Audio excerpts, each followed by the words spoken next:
Sa iban pang balita, pamilya sang isa ka minor de edad nga lalaki ginreklamo ang isa ka vlogger bangod sa pagpaboxing sang duha ka bata. Insidente nakalabot na sa igtalupangod sang Pavia MSWDO. Si John Sala may nagaratsada nga balita.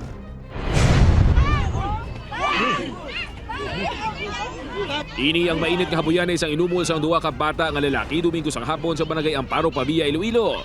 Ginuorigina sa inis ang isa ka pangayaw nga lalaki nga ginapayag isa ka vlogger. Apang sa baylo nga mga buksidor, mga minor de edad ang iya ginpasparing. Apang lipod ini sa ihibalo sang Iloy nga OFW nga ang iya siyam katuig nga bata ang kabahin sa paboksing sa ilang lugar. Bagay nga wala sinikuno na namian. Ginareklamo sang pamilya sang bata ang ginakabig kapabayaan sang nag-organisa sang paboksing. Okay man tana, galing mula na nagreklamo, tanang kagabi, kung na sakit, bigya ko. Ang gusto ko takon, masigurado na lang ang bata na nga ipa-check up gid bala.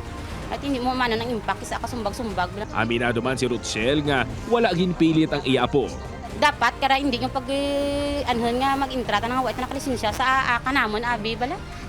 Di anhon mo right ang bata tana basta hampang gira tana. Suno sa barangay officials, wala man sila makahibalo nga magapatigayon sang pabuksing sang kabataan ng vlogger. Ilagid kapaltaan sa vlogger, sir.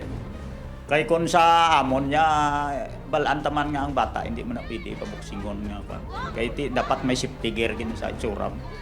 Para nga kung makuan gid man, sir, kung maigo ka, hindi ka bala matamaan. Nakalabot na sa Pavia Municipal Social Welfare and Development Office ang natabo.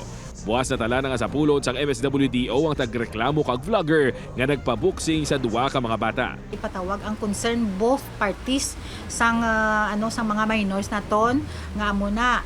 Tapos syempre ang kung may nagreklamo ang sa both parties nga may sakit, so dapat may ara gid intervention nga kinahanglan ipamedical gid. Makabig nga baylasyon sa layi ang ginhimo sang vlogger. Once minor, syempre under pa na yung gyapon sa ginikanan. Kundo vlog man na, pero maskin ano pa na, hindi gidya manami. Hindi gidya insakto kay minor ang involved. Gintinguan sa news team ang makuan sang bahin ng vlogger apang wala pa ini makareply sa mensahe sa iya social media account. Upod Karumel Porquia, John Sala. Anaga, Ratsada!